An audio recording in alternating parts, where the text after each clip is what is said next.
If you've ever wondered how to get your website's content into the Google's feature snippets box here, today I'm going to talk to you about those things. So number one, make sure you identify commonly asked questions for the content on your website.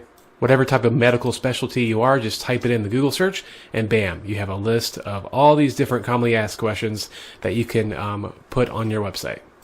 There's also a website called answerthepublic.com, and what it'll do after you type in a topic, it'll give you a ton of different FAQs and things that people are actually literally typing into Google on a daily basis. Number two, you want to qualify that content to make sure it is actually searched for quite a bit. I use a tool called SEMrush or SEMrush, and you can see here for teeth braces, it's searched for over 12,000 times every single month.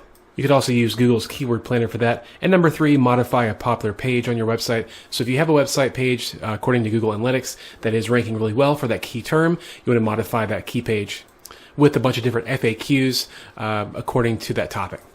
Utilizing those three main tactics will definitely help you have a good foundation for a better chance to get into the featured snippets for your medical website. Until next time, this is Dustin with your Medical Marketing Minute. Thanks.